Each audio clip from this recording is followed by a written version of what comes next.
ছোট ভাবি আপনার জন্য যা যা করছে সেই সব ভাইবা অন্তত ছোট ভাবির পক্ষে রিয়া আপার অপমানের জবাবটা আপনি দিতে পারতেন। তা আমি তো ভুইলাই গেছি, কুত্তার লেজ কোনোদিন সোজা হয় না। ড্রেস আপ কথাবার্তা শুনে বোঝাই যায় উনি অনেক স্মার্ট একজন মহিলা। আমার তো মনে হয় উনি নিশ্চয়ই বড় মাপের কেউ কেটা কিছু। আরে কয়েকদিনের জন্যই তো এসেছে, বাবার পুরনো বন্ধু। বন্ধু না বলো প্রেমিকা। 24 আওয়ার্স পার করে ফেলেছি। এভরিথিং শিডিউল অনুযায়ী হবে। ডাটা চুরি করে 2 বছরে 10 কোটি টাকা আত্মসাৎ। বুঝলেন, এটাই ডিজিটাল বাংলাদেশ। এক ডাটা সেল করে এই অবস্থা। আর আমরা দিনরাত পরিশ্রম করে কিছুই করতে পারছি না। দান মারলে আসলে এরকম বড় দানই মারা উচিত, লাইফ সেটেল। ঠিক বলেছেন। বাড়িকে কিভাবে যে এই বিপদ থেকে রক্ষা করব, কিভাবে এতগুলো টাকা জোগাড় করব, এই দেনা শোধ না করা পর্যন্ত বাড়ি কোনোভাবেই ওই বাড়িতে মর্যাদা পাবে না। বাবা হয়ে মেয়ের জন্য এইটুকু যদি না করতে পারি তাহলে তো আমার জীবন 16 আনাই বৃথা। আচ্ছা, একটা কথা ভেবে দেখেন তো, গত 2 বছরে আমাদের স্যালারি কি পরিমাণ বেড়েছে আর জিনিসপত্রের দাম কি পরিমাণ বেড়েছে। আসলে উনাদের মতো মানুষরাই ঠিক কাজ করছে। হ্যাঁ, আপনি উচিত কথাই বলেছেন। কিন্তু একটা কথা মনে রাখবেন, চুরি বিদ্যা মহাবিদ্যা, যদি না পড়েন। ভাই, এই কাজ বাদ দিয়ে আপনারা কি শুরু করেছেন বলুন তো? আমার মাথাটা ধরে গেছে আপনাদের চিল্লাচিল্লিতে। আপনার মতো লোকেরা শুধু কাজই করে যায় আফজল ভাই, আর লাভের গুড় খায় এইসব চোর বাটপাররা। মানে? পেপারে একটা ইন্টারেস্টিং নিউজ এসেছে, ওটা নিয়ে কথা বলছিলাম। কি নিউজ? এই যে দেখেন, এক ব্যাংকার ব্যাংকের সিক্রেট ডাটা বিক্রি করে 2 বছরে 10 কোটি টাকা কামিয়েছে। এটাই পড়ছিলাম আর আফসোস করছিলাম, আমাদের এত বুদ্ধি নেই কেন। শোনেন, একটা কথা সবসময় মনে রাখবেন, সৎ থাকার মধ্যে যে শান্তি, সেটা কোটি টাকার বিছানার মধ্যে শুয়েও নেই। তাহলে আপনি খুব শান্তিতে আছেন আফজল ভাই? ভাই, এইসব প্যাচাল না পেরে যে যার ডেস্কে গিয়ে কাজ করেন তো, যান।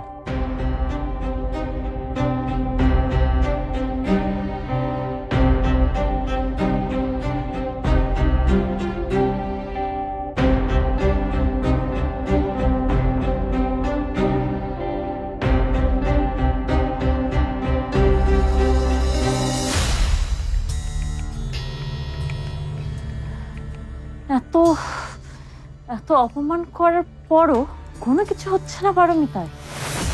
সব কিছু এত ইজিলি হ্যান্ডেল করে নিচ্ছে। না, ওকে আরো কঠিন শাস্তি দিতে হবে, আরো কঠিন শাস্তি, যাতে ওর সব অহংকার ভেঙে গুড়িয়ে যায়। এমন শাস্তি যেটাই ওর যন্ত্রণায় ছটফট করবে। কিন্তু কি করা যায়? কি করলে ওর মতো স্টোন হার্ট একটা মেয়েকে ভেঙে গুড়িয়ে দেওয়া যায়? নাকি ওর অন্য কোনো প্ল্যান আছে? নয়তো এত কুল থাকে কি করে? না না না রিয়া, এই ব্যাপারটা এত হালকা ভাবে নেওয়া যাবে না।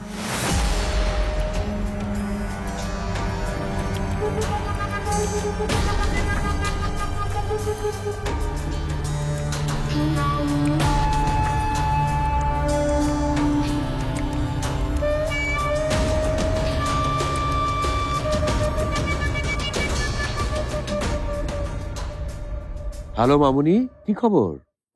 ভালো না পাপা। কেন, কি হয়েছে? অনেক কিছু পাপা। পারমিতার ইগো এখনো কমেনি। কেমন একটা কেয়ারলেস ভাব ওর মধ্যে পাপা। আমার একদমই সহ্য হচ্ছে না। মনে হচ্ছে ওকে আমি এক্ষুনি। আরে মা, এত উত্তেজিত হোস না। উত্তেজিত হওয়া ভালো না। তোর যেটা টার্গেট সেটা সাকসেসফুল হওয়া দিয়ে তো কথা, তাই না? তুমি কি সন্ধ্যার দিকে একটু বাসায় আসতে পারবে পাপা? সন্ধ্যার দিকে? হ্যাঁ, পারবো, কিন্তু কেন বলতো?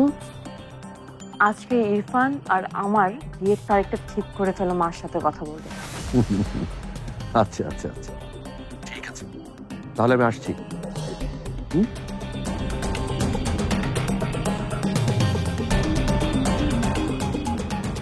দেখি না পারমিতা, তুমি আর কতটা সহ্য করতে পারো।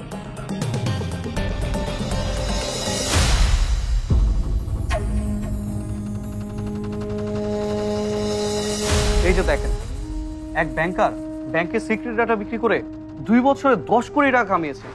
এটাই পড়ছিলাম আর আফসোস করছিলাম, আমাদের এত বুদ্ধি নেই কেন। অসৎ উপায়ে টাকা জোগাড় করব? না না না, সারা জীবন এই পাপের বোঝা কিভাবে বলবো? তাহলে পারির কি হবে, পল্লবীর কি হবে, অভেলের কি হবে?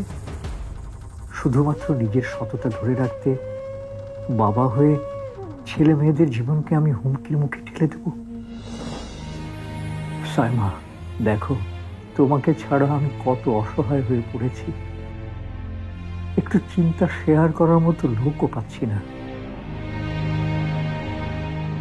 তুমি আজ থাকলে হয়তো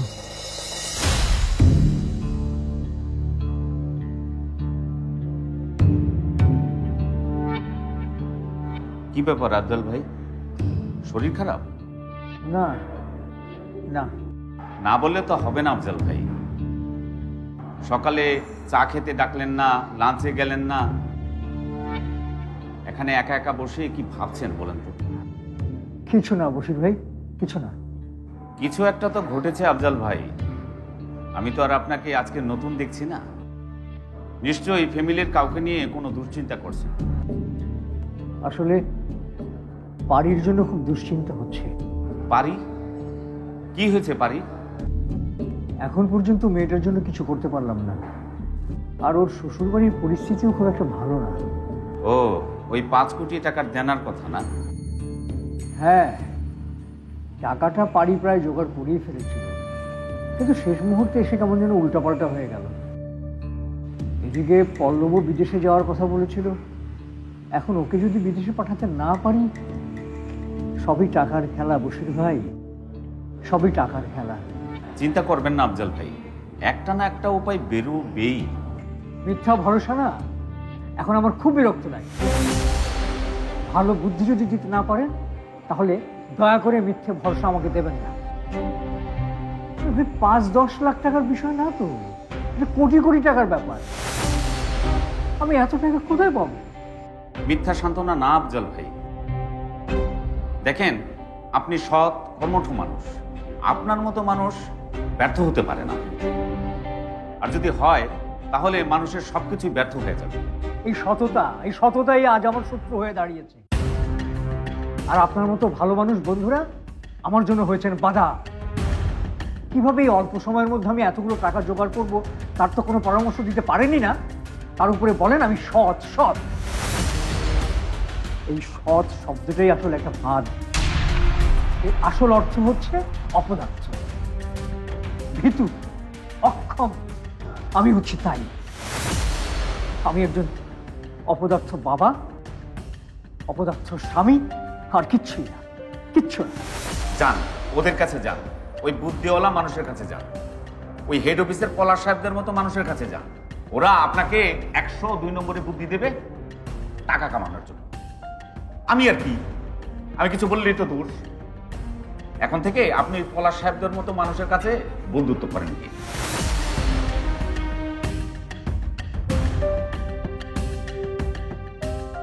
পলাশ, হ্যাঁ, ওই যে পলাশ, ওর কাছে তো সবসময় কিছু না কিছু বুদ্ধি থাকেই।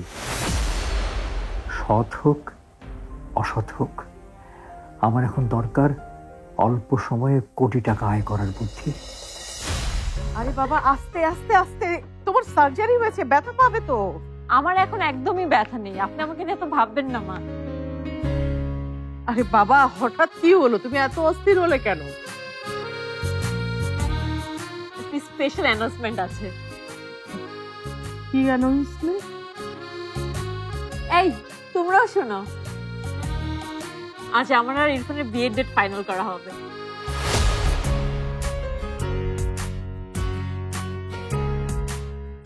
আজ সন্ধ্যায় ইরফানের জন্য একটি special pre wedding party arrange করতে চাই আমি, ওকে সারপ্রাইজ দেব। আপনি পারমিশন দিলেন? পার্টির কি দরকার আছে? দরকার আছে মা। না মানে আমি চাই না যে ওসমানের অবর্তমানে বাড়িতে খুব বড় কোনো আয়োজন হোক। না না, খুব বড় আয়োজন না। না না তা না হোক, কিন্তু ওই বাইরের মানুষজন আসলেই আসলে মা রিল্যাক্স, শুধু আমরা নিজেরাই থাকবো, নিজেরাই এনজয় করব। ঠিক আছে, দেখো করতে পারলে করো, কিন্তু একদম ঘরোয়া ভাবে। আর আয়োজনটা আসলে কে করবে? আমরা সবাই তো ব্যস্ত। আর মা, এক্সপার্ট লোক থাকতে এত চিন্তা কিসের? আছে তো। পারমিতা, এদিকে আসো তো।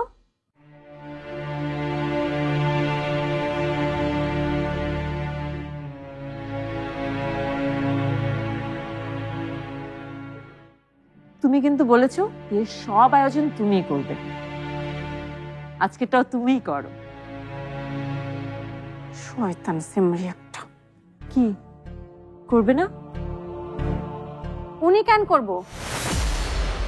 উনি তো বাইরের মানুষ। একটু আগে না আপনি শাশুড়ি কইলেন যে বাইরের মানুষ থাকবো না?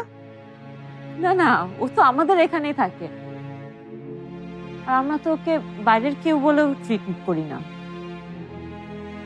না করলেও উনি আজকের আয়োজন করতে পারবো না। তাহলে তো ইরফান ঠিকই বলেছিল পারমিতা, রিয়েলিটি ফেস করার সাহস তোমার নেই। আসলে বিয়েটাই তোমার সহ্য হচ্ছে না। Am I right? ঠিক আছে, তাহলে আমি অন্য ব্যবস্থাই করছি। আমি তোমাদের পার্টির সব আয়োজনই করতে পারবো। এমন আয়োজন করব যে ইরফান চমকে যাবে।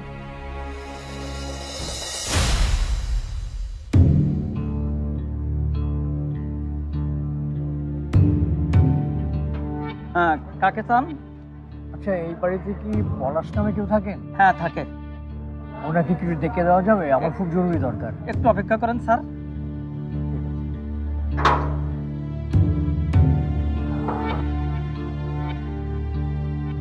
কিভাবে বলি এসব কথা, কি মনে করে বসে কে জানে। না, আর সংকোচ না, নিজেরটা নিজেকেই বুঝে নিতে হবে।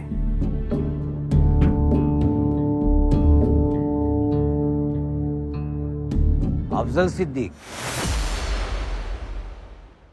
আমাকে চিনতে পেরেছেন তাহলে? আপনার কথা কি আমি ভুলতে পারি? যে থাপ্পড়টা আপনি আমাকে মেরেছিলেন, সেই থাপ্পড়ের কথা কি আমি কখনো ভুলতে পারি? একটা জরুরি কাজে আপনার কাছে এসেছি আমি ভাই। জরুরি কাজ আমার কাছে? স্ট্রেঞ্জ। হ্যাঁ ভাই, একমাত্র আপনিই পারেন এখন আমাকে সাহায্য করতে। আফজাল সাহেব, আপনাকে এভাবে কথা বলতে দেখে আমার যে কি আনন্দ হচ্ছে। যে কিনা সবার সামনে আমাকে চর মেরে অপমান করেছিল, আজ সে এসেছে আমার কাছে সাহায্য চাই। আমি আসলে ওই দিনের ঘটনার জন্য খুবই বিব্রত। আপনি যদি ওগুলো মনে না রাখেন তাহলে। আরে শোনেন, যতই তেল মারেন আমি আপনাকে কোনো সাহায্য করতে পারবো না। আগে আমি আমার চরের প্রতিশোধ নিব, তারপর ভিন্ন কথা। এখন এই মুহূর্তে চলে যান, তা না হলে সেদিনের মতো গলা ধাক্কা দিয়ে বের করে দেব। প্লিজ প্লিজ, আমার কথাটা একটু আপনি মনোযোগ দিয়ে শুনুন পলাশ ভাই। অসম্ভব। আপনি আমার কথা শুনছেন না নাকি কানে শোনা বন্ধ করে দিয়েছেন? প্রথম কথা, আপনি আমাকে চর মেরেছেন, অপমান করেছেন। আর দ্বিতীয় কথা, আপনার জন্য আমি ওএসডি খেয়ে ঘরে বসে আছি, আর আমি কিনা আপনাকে চালচালায় হেল্প করব? এই মিয়া, আমি কি মানুষ নাকি পায়জামা? আর আমি যদি আপনার ওএসডিটা ক্যান্সেল করে রেগুলার পোস্টিংয়ের ব্যবস্থা করে দিন। আরে আফজাল সাহেব, আপনি তো আমাকে শখের পর শখ দিচ্ছেন। আচ্ছা সত্যি করে বলেন তো, আপনি আমার কাছে কি এমন চান যে আপনি রিস্ক নিয়ে আমার পদ আবার ফেরত দেওয়ার চেষ্টা করবেন? কি চান ভাই আমার কাছে, কি?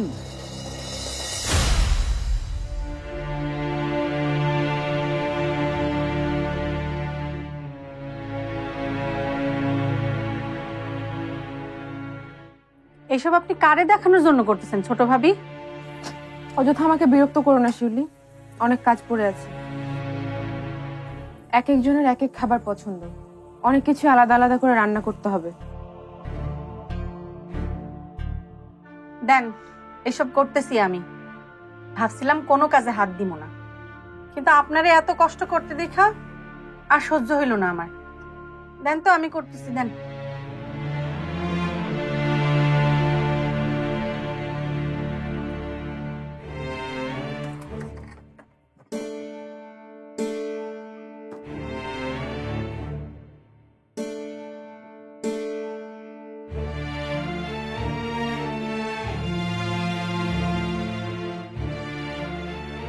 কাদের জন্য এত কষ্ট করতেছেন আপনি?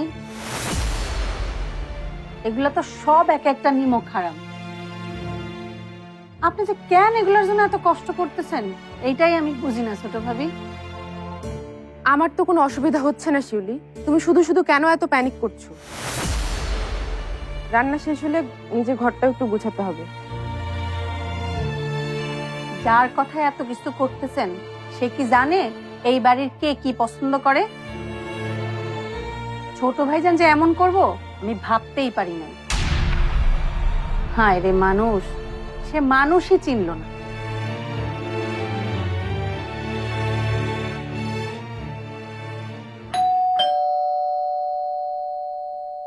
আমি দেখছি শিউলি।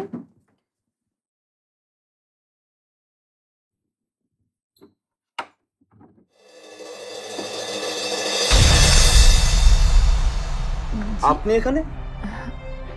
আপনি আমাকে চেনেন? আমি ওকে বলেছি আপনার কথা। কেউ দেখে খুব চেনা চেনা মনে হচ্ছে।